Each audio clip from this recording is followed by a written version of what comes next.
नमस्कार, welcome back to your YouTube channel Teach Tech. हम यहाँ पर क्लास 10th मैथ्स बिल्कुल जीरो लेवल से पढ़ रहे हैं और टारगेट है कि 100 में से 100 नंबर लाना। ठीक है, बिल्कुल जीरो लेवल से, बेसिक लेवल से। अगर किसी बच्चे ने 8th 9th क्लास मैथ्स नहीं भी पढ़ा होगा और इस सीरीज को अगर शुरू से पढ़ते आ रहा, उसका 100% मैं आपको बता दूं 100% बच्चा कवर कर सकता है। इस कॉन्सेप्ट पर हम यहाँ पर काम कर रहे हैं। तो चलिए आगे बढ़ते हैं। हमने इसकी स्टार्टिंग कर चुके हैं, क्लास 10th मैथ्स में 8th चैप्टर की स्टार्टिंग कर चुके हैं और इंट्रोडक्शन पढ़ चुके हैं हम। ट्रिग्नोमेट्रिक रेशियो के बेस पर एक्सरसाइज 8.1 मिलने वाली है आपको और इसका बेसिक कॉन्सेप्ट पूरा जीरो लेवल से पढ़ चुके हैं और एग्जाम्पल्स भी इसके सॉल्व कर चुके हैं। अगर केवल आपने बेसिक कॉन्सेप्ट और एग्जाम्पल भी अगर अच्छे से समझ लिए यहाँ से टीच टेक से, तो आप एक्सरसाइज के सारे क्वेश्चन अच्छे से बना सकते हैं।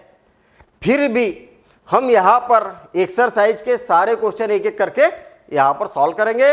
जो भी क्वेश्चन आपसे नहीं बन रहा उसको आप देखिए, नोट करिए, प्रैक्टिस करिए और आप देखेंगे कि 100% आप कवर कर पा रहे हैं। चलिए आगे बढ़ते। ये मेरा नाम, क्वालिफिकेशन और एक्सपीरियंस है और मैं आपको बता दूं कि इंडिया के लाखों बच्चे टीच टेक के माध्यम से पढ़ चुके हैं और 100 में से, जो बात मैं कर रहा हूं ना यहाँ पर बार बार, 100 में से 100 मार्क्स ले चुके हैं और उनका फेवरेट सब्जेक्ट मैथ्स बन चुका है और आपका भी फेवरेट सब्जेक्ट बनेगा और आप भी 100% अचीव कर पाएंगे। बस शर्त यह है कि थोड़ा सा लगे रहना है साथ साथ में और उसकी प्रैक्टिस करते हुए चलना है। प्ले स्टोर पर टीच टेक एप्लीकेशन अवेलेबल है और यहाँ पर पूरा कंप्लीट सिलेबस अवेलेबल है। ठीक है, आगे बढ़ते हैं हम। ये बेसिक कॉन्सेप्ट कहाँ पर इसका यूज़ किया जाता है, किसने इसकी शुरुआत की, है ना, ये सारी बातें हम पढ़ चुके हैं। ट्रिग्नोमेट्रिक रेशियोज क्या होता है, ये एग्जाम्पल्स कर चुके, सारे पाँचों एग्जाम्पल कर चुके हम, है ना, पाँचों एग्जाम्पल कर चुके। आज के इस क्लास में हम एक्सरसाइज स्टार्ट करेंगे, एक्सरसाइज 8.1 और उसका क्वेश्चन एक एक करके पूरे क्वेश्चन यहाँ पर सॉल्व करने वाले हैं। बड़ा सिंपल सा काम है। अभी हमारे पास में क्वेश्चन नंबर 1 है, बड़ा सिंपल सा काम है। पहले क्वेश्चन को ध्यान से पढ़ो। In triangle ABC, in triangle ABC right angle at A, तो बना दो, राइट एंगल ट्राइंगल बना दो। चलिए ठीक है, बना देते हम राइट एंगल ट्राइंगल। ये मैंने बना दिया एक राइट एंगल ट्राइंगल। चलिए ठीक है, अब मैं फिर से क्वेश्चन को पढ़ते जाऊंगा, जैसा जैसा बोला जा रहा वैसा वैसा करते जाऊंगा। कौन सी बड़ी बात है भाई। हाँ, in triangle A B C right angled at B. Right angle का मतलब क्या होता है, 90 डिग्री। और 90 डिग्री कहाँ पर बन रहा है, ये यहाँ पर बन रहा है 90 डिग्री। अरे 3 एंगल है, उसमें से 90 डिग्री ये वाला एंगल है और इसका नाम क्या है, बी है। ऐसा क्वेश्चन में बोला है। A B is equal to 24 and B C is equal to 7 centimeter. Determine sine A cos A sine C cos C. अब थोड़ा सा आप हमेशा इस पर कंसंट्रेट किया करिए। ट्रिग्नोमेट्रिक रेशियो के साथ में कौन है, ए और सी भी है।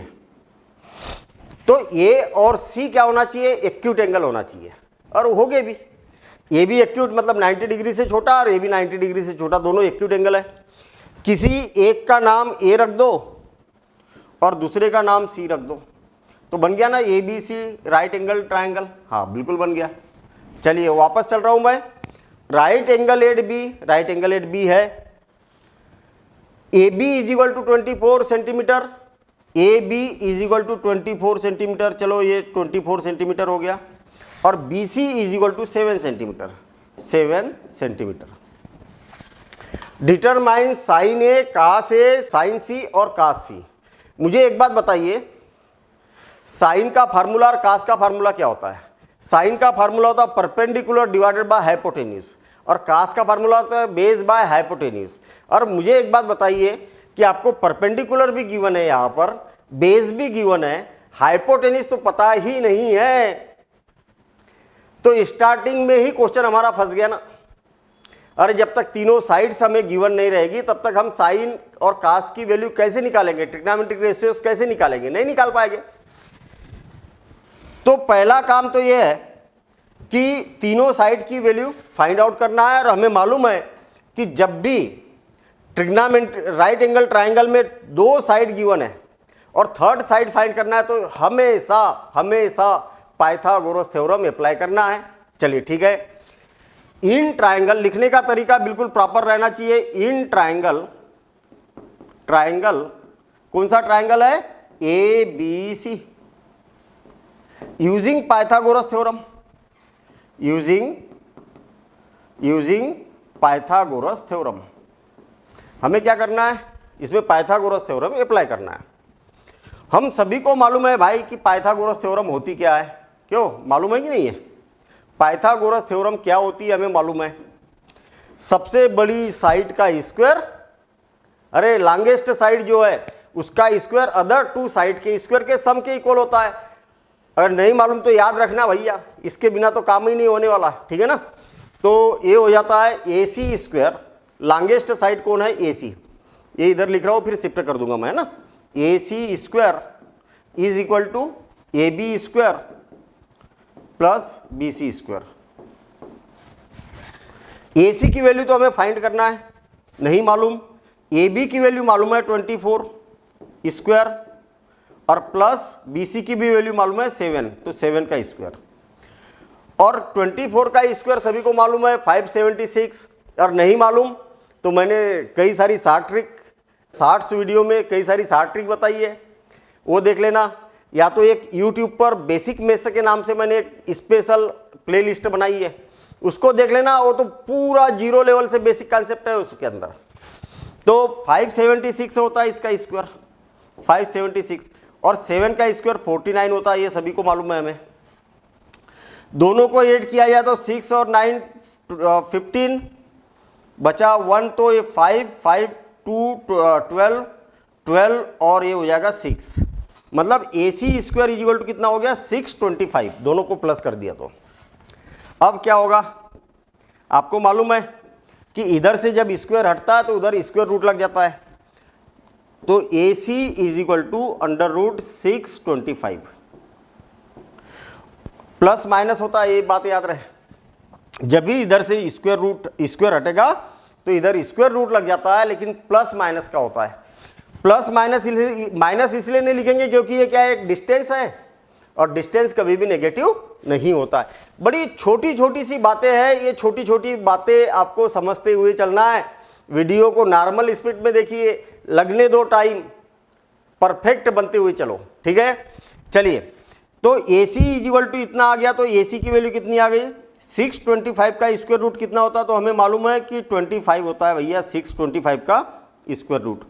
तो हमें यहाँ पर ए सी की वैल्यू पता चल गई, और यही तो चाहते थे हम कि भैया तीनों साइड्स की वैल्यू पता चल जाए तो काम हमारा हो जाएगा। ये कितना है? 25 सेंटीमीटर। चलिए ठीक है। ओवरऑल हमें किसकी जरूरत है? Sine A and cos A. First part, sine A is equal to and cos A is equal to, cos A is equal to क्या होगा? साइन ए क्या होता है? पहली बात तो ट्रिग्नोमेट्रिक रेशियो के साथ में कौन लिखा है? ए लिखा है। ए लिखा है, इसका मतलब क्या होगा? एक्यूट एंगल ये बनेगा। याद रखना, ये बड़ी इंपॉर्टेंट बात है। ट्रिग्नोमेट्रिक रेशियो के साथ में जो भी लिखा रहेगा वो ये एक्यूट एंगल, और इसके रिस्पेक्ट में ट्रिग्नोमेट्रिक रेशियो फाइंड करना है हमें। याद रखना सबसे इंपॉर्टेंट बात, इसके सामने वाला क्या बनता है? परपेंडिकुलर। इसके सामने वाला क्या बनता है? परपेंडिकुलर। और 90 और थीटा के बीच की साइड क्या बनती है? बेस। और 90 के सामने यानी कि लॉन्गेस्ट साइड क्या बनती है? हाइपोटेन्यूस। ये बात समझ में आई? जो भी एंगल ट्रिग्नोमेट्रिक रेशियो के साथ में दिया हुआ है, साइन कास टेन के साथ में दिया है, उसके सामने वाली साइड को परपेंडिकुलर बोला जाता है, और लॉन्गेस्ट साइड हमेशा हाइपोटेन्यूस होती है, और रिमेनिंग साइड जो बच गई वो बेस रहेगा, ठीक है। तो sine A is equal to formula क्या होता है बताओ जरा? Perpendicular divided by hypotenuse. और परपेंडिकुलर कौन है यहाँ पर? B C. और डिवाइडेड बाय हाइपोटेन्यूस कौन है? ए सी। तो बी सी की वैल्यू कितनी है? 7 डिवाइडेड बाय 25। ए सी की वैल्यू 25। ये आंसर आ गया। कास थीटा क्या होता है? Base divided by hypotenuse. Base means A B, divided by A C, और ए बी की वैल्यू कितनी है 24 और ए सी की वैल्यू कितनी है 25, ये आ गया। अब सेकेंड पार्ट बहुत मज़ेदार है क्वेश्चन, ठीक है, कॉन्सेप्चुअल है। सेकेंड पार्ट क्या है, साइन सी और कास सी। अब देखिए क्या चेंज होगा, सी लिखा है ना, ट्रिग्नोमेट्रिक रेशियो के साथ में क्या लिखा है, सी लिखा है, तो सी के सामने वाला परपेंडिकुलर बनेगा, ये बनेगा परपेंडिकुलर और ये बेस बनेगा। हाइपोटेन्यूज कभी चेंज नहीं होता, हाइपोटेन्यूज फिक्स रहता है, चाहे ये इस एंगल के लिए सॉल्व किया जाए चाहे इस एंगल के लिए सॉल्व किया जाए। तो याद रहे कि सी लिखा है तो सी के सामने वाला परपेंडिकुलर और लॉन्गेस्ट साइड हाइपोटेन्यूज और 90 और सी के बीच की साइड जो होगी वो बेस होगी, ठीक है, हमेशा। तो क्या होता है कास साइन सी क्या होगा, perpendicular divided by hypotenuse. Perpendicular कौन है, A B divided by hypotenuse कौन है, ए सी, और परपेंडिकुलर की वैल्यू कितनी है 24 डिवाइडेड बाय 25, बस ये आंसर हो जाएगा। कास सी बेस, बेस ये है ना, नया बेस, न्यू बेस, ये बेस डिवाइडेड बाय हाइपोटेन्यूज, तो बेस कौन है भाई, बेस है 7, मतलब B C divided by A सी, तो बी सी क्या है 7 डिवाइडेड बाय 25, बस ये आंसर हो जाएगा। बस इतनी सी चीज पूछी थी इसमें, तो नोट कर लीजिए आप, एक बार प्रैक्टिस कर लेना। और अगला क्वेश्चन अब हम यहां पर देखते हैं। अगला क्वेश्चन क्या है, in figure find 10p minus cot R. अच्छा, तो आपको क्या तीनों साइड गिवन है क्या, तीनों साइड गिवन है क्या, तीनों साइड गिवन नहीं है, आपको एक साइड गिवन है, हाइपोटेन्यूज गिवन है और ये वाली साइड मिसिंग है, इसकी वैल्यू मिसिंग है, कितनी लेंथ है इसकी नहीं मालूम हमें। तो हमें मालूम है ना ट्रिग्नोमेट्री में जब भी दो साइड की वैल्यू गिवन है और थर्ड साइड की वैल्यू फाइंड आउट करना है, केवल और केवल पाइथागोरस थ्योरम। तो इन ट्राइंगल कौन सा, P Q R, P Q R है ना, जो ट्राइंगल है उसको लिखो यहां पर पी क्यू आर, ये ट्राइंगल है ना, एबीसी होता तो एबीसी लिखते हम, using Pythagoras theorem, using Pythagoras theorem, Pythagoras theorem. चलिए ठीक है, पाइथागोरस थ्योरम यूज करते हम। क्या होता है, लॉन्गेस्ट साइड का स्क्वायर इज इक्वल टू क्या होता है, अदर टू साइड के स्क्वायर के सम के इक्वल होता है। हाँ बिल्कुल सही है, मतलब पी क्यू का स्क्वायर प्लस क्यू आर का स्क्वायर किसके इक्वल होगा, पी आर के स्क्वायर के बराबर है ना। तो हम यहां लिख सकते हैं P Q square plus Q R square is equal to P R square, P R square. P Q की वैल्यू क्या है बताना जरा, पी क्यू की वैल्यू है 12, तो 12 स्क्वायर प्लस क्यू आर की वैल्यू कितनी है नहीं मालूम, क्यू आर की वैल्यू नहीं मालूम तो क्यू आर ही रहने दो आप इसको, और पी आर की वैल्यू कितनी है 13, तो 13 का स्क्वायर। ये पाइथागोरस थ्योरम में अप्लाई कर दिए। ये कितना होता है 144 plus Q R square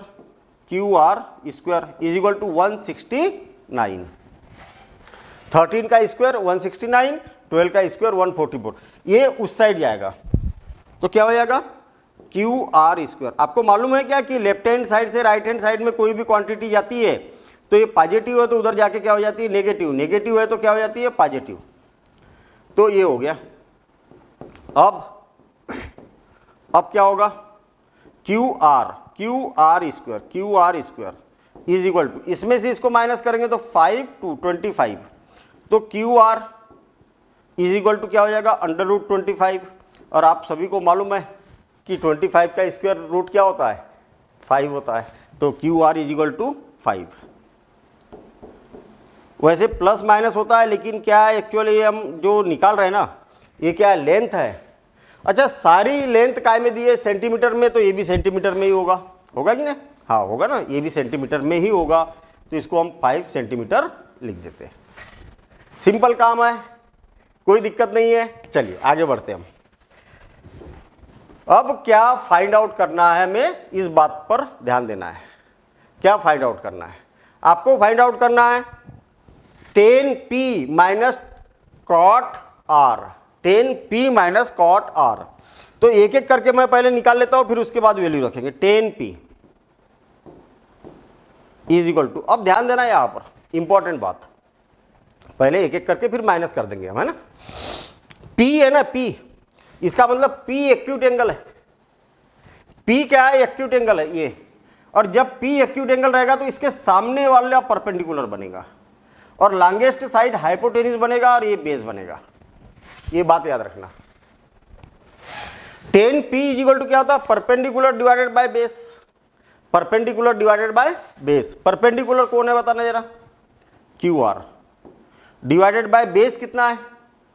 PQ, base कितना है? PQ, और PQR की वैल्यू कितनी है? 5 और डिवाइडेड बाय 12, बस 10p की वैल्यू निकल आई। अब किसकी वैल्यू निकालना है? cot R, cot R, cot R क्या होगा? तो वही काम, R मतलब ये वाला एक्यूट एंगल बनेगा, तो इसके सामने वाली जो साइड है ना, अपोजिट टू एक्यूट एंगल, इसके सामने वाली साइड परपेंडिकुलर बनेगा और ये बेस बन जाएगा। और ये हाइपोटेन्यूज तो फिक्स है, हाइपोटेन्यूज कभी चेंज नहीं होता, ठीक है। चलिए, cot R क्या होता है? cot R का formula base divided by perpendicular, base divided by perpendicular. Base कौन है? QR, और परपेंडिकुलर कौन है? PQ, और QR की वैल्यू कितनी है? 5 डिवाइडेड बाय PQ की वैल्यू कितनी है? 12, इसकी भी वैल्यू उतनी आई, दोनों की वैल्यू सेम आई। नाउ हो गया ना काम। अब आपको क्या करना है? वैल्यू तो निकाल दी हमने। Now 10p minus cot R, cot R, तो 10p की वैल्यू कितनी है? 5/12, 5/12 और माइनस 5/12, दोनों की वैल्यू मैंने पहले, इसीलिए तो पहले निकाल के रख दी, ठीक है। और इज इक्वल टू, इससे ये कैंसिल हो जाएगा तो क्या बच गया? 0, और ये हो जाएगा इसका आंसर। मतलब जिसकी वैल्यू पूछी है आपसे उसका आंसर क्या है? यहाँ पर 0 है ना, 0 इसका आंसर हो जाएगा। तो मज़ेदार है ना, बड़ा सिंपल सा काम है। आप नोट करो, और लिखने का तरीका भी बिल्कुल ऐसा प्रॉपर, ये एक्चुअल नीचे लिखना है आपको ना, कंटिन्यूअस लिखना है, बगल में लिखने की जरूरत नहीं है। कंटिन्यूअस लिखते जाओ, पूरा अच्छे से लिखो, अच्छे से नंबर लो, 100% लिखो, 100% नंबर लो। कई बच्चों का ऐसा होता है कि सर मैं तो पूरा क्वेश्चन पेपर करके आया हूँ, हैं, लेकिन मेरे को सर नंबर कम मिले, मेरे दोस्त ने 10 नंबर का छोड़ दिया फिर भी उसको 90 नंबर मिले, सर मैंने तो 100% का किया मेरे को तो 80 मिले। तो क्या डिफरेंस कहाँ हुआ? डिफरेंस प्रेजेंटेशन का है। साफ सुथरा लिखो, कोई दिक्कत नहीं है, साफ सुथरा लिखेंगे, थोड़ी सी स्पीड कम होगी और फिर धीरे धीरे स्पीड ऑटोमेटिक ही बढ़ जाएगी, ठीक है। चलिए आगे बढ़ते हम। If sine A is equal to 3/4, calculate cos A and tan A। अच्छा, cos A की वैल्यू निकालनी है हमें, tan A की वैल्यू निकालनी है। आपको क्या गिवन है? गिवन क्या गिवन है? Sine A, sine A is equal to 3/4, इतना गिवन है। Calculate cos A and tan A, वो बाद में देखेंगे हम। एक ट्राइंगल तो बना ही लेता हूं मैं, राइट एंगल ट्राइंगल तो बना ही लेता हूं। ये लो मैंने राइट एंगल ट्राइंगल बना दिया, हाँ ठीक है। आपको वैल्यू किसकी फाइंड करना है? cos A की वैल्यू फाइंड करना है और tan A की वैल्यू फाइंड करना है, tan A की वैल्यू फाइंड करना है। इस ट्रिग्नोमेट्रिक जिसकी वैल्यू फाइंड करना है उसके साथ क्या लिखा हुआ है? A लिखा हुआ है। तो ये आप एक्यूट एंगल का नाम देंगे, इसका नाम देंगे या इसका नाम देंगे? तो इसी का नाम दे दो, ये ज़्यादा कंफर्टेबल है। इसका नाम ये देता हूँ, अब किसी का भी नाम कुछ भी दो, कोई दिक्कत नहीं है। लेकिन अगर क्वेश्चन में बोला कि राइट एंगल एट बी, तो फिर कंपलसरी है कि इसका नाम बी ही देना है आपको। राइट एंगल एट सी, तो फिर इसका नाम सी देना है। वो क्वेश्चन के अकॉर्डिंग चेंज होता है, ठीक है ना। चलिए, आपको मालूम है कि जब भी ये रेशियो के फॉर्म में रहता तो यहाँ पर के का मल्टीप्लिकेशन कर देना चाहिए, या एक से एक से का मल्टीप्लिकेशन कर देना चाहिए, क्योंकि रेशियो क्या होता है? एग्जैक्ट वैल्यू नहीं होती है ना। ये रेशियो दिखाता है कि दो साइड के बीच में जो रिलेशन है 3 और 4 का रिलेशन है, इस रेशियो में रिलेशन है, ये बताता है। तो के का मल्टीप्लिकेशन कर देना चाहिए। चलिए ठीक है। एक्यूट एंगल कौन है? ये वाला है क्या? क्यों? क्योंकि साइन cos A और tan A बोला है, तो ये एक्यूट एंगल बनेगा, ये बात याद रखना। ये बोला ना, ट्रिग्नोमेट्रिक रेशियो के साथ में जो भी लिखा रहेगा वो एक्यूट एंगल बनेगा। तो एक्यूट एंगल के सामने वाला क्या होता है, परपेंडिकुलर होता है। ये क्या बनेगा, परपेंडिकुलर बनेगा, और ये बेस बनेगा, और लॉन्गेस्ट साइड हाइपोटेन्यूज बनेगी। ये लिखने की जरूरत नहीं होती एग्जाम में, ऐसा एच पी और बी ये लिखने की जरूरत नहीं होती है, ये केवल समझने के लिए कर रहे हैं हम। साइन ए का फार्मूला हमको सबको मालूम है, perpendicular divided by hypotenuse, perpendicular divided by hypotenuse मतलब BC divided by AC, BC divided by AC. इसका मतलब तो ये हुआ कि BC की वैल्यू 3K और AC की वैल्यू क्या है, 4K है। हाँ बिल्कुल सही है, ये हो जाएगा 3K और ये हो जाएगी 4K। ठीक है, ये हो गया। अब दो साइड गिवन है आपको, थर्ड साइड नहीं मालूम, तो using Pythagoras theorem in triangle, बड़ा सिंपल सा काम। अरे पाइथागोरस थ्योरम कब लगाना है, जब दो साइड गिवन है, थर्ड की रिक्वायरमेंट है, थर्ड साइड हमें नहीं मालूम तो हमेशा पाइथागोरस थ्योरम लगाओ। तो in triangle ABC using Pythagoras theorem, using Pythagoras theorem, और पाइथागोरस थ्योरम अप्लाई करेंगे, पाइथागोरस थ्योरम अप्लाई करेंगे तो क्या होगा, square of longest side is equal to sum of square of other two sides. तो बड़ा सिंपल सा काम है, AC स्क्वायर सबसे लॉन्गेस्ट साइड है उसका square is equal to AB square plus BC square, AB square plus BC square. इसको आप इधर लिखो, इसको इधर लिखो, चाहे ऐसा लिखो, कोई उससे कोई फर्क नहीं पड़ेगा। AC की वैल्यू कितनी है तो 4K है, 4K square is equal to AB की वैल्यू कितनी है तो नहीं मालूम, तो AB जैसे कि वैसे ही रहेगा, तो AB स्क्वायर प्लस BC की वैल्यू कितनी है तो 3K स्क्वायर, ये हो जाएगा 16K square, 16K square is equal to ये हो जाएगा AB square plus 9K square, और 9K स्क्वायर इस साइड जाएगा तो क्या हो जाएगा, AB square is equal to 16K square minus 9K square. फिर से और एक बार, आप इसमें कंफ्यूज मत होना, आप ऐसा भी बोल सकते हो कि AB स्क्वायर और ये इस साइड जाएगा तो कितना हो जाएगा, 16K square minus 9K square, ऐसा हो जाएगा। तो मीनिंग तो वही है ना भाई, मैंने इसको इधर लिखा, इसको इधर लिखा, उससे क्या फर्क पड़ेगा, कोई फर्क नहीं पड़ेगा। तो AB square is equal to 16 में से इसको माइनस करेंगे तो कितना हो जाएगा, 7K स्क्वायर। तो AB इज इक्वल टू कितना हो जाएगा, अंडर रूट 7K स्क्वायर, और स्क्वायर से स्क्वायर रूट हट जाएगा तो ये K हो जाएगा रूट 7K, रूट 7K। तो AB की वैल्यू आ गई रूट 7K। ठीक है, समझ में आ गई बात इतनी। हाँ, AB की वैल्यू कितनी आ गई, रूट 7K। यहाँ पर एक्चुअल प्लस माइनस होता है, प्लस माइनस लेने की जरूरत नहीं, क्योंकि AB क्या है, एक लेंथ है, और लेंथ कभी नेगेटिव नहीं होती है। ठीक है, इंप्लाइज लगाते हुए चलेंगे, इंप्लाइज लगाते हुए चलेंगे, और बिल्कुल प्रॉपर एक के नीचे एक स्टेप लिखते हुए चलेंगे। नंबर काट ही नहीं पाएंगे भाई, वैल्यूअर थोड़ी आपके दुश्मन है। आप सही तरीके से लिखोगे तो नंबर नहीं कटेंगे। तो ये हो जाएगा रूट 7K, रूट 7K, इतना हो गया। नाउ हो गया काम अपना, तीनों साइड गिवन है।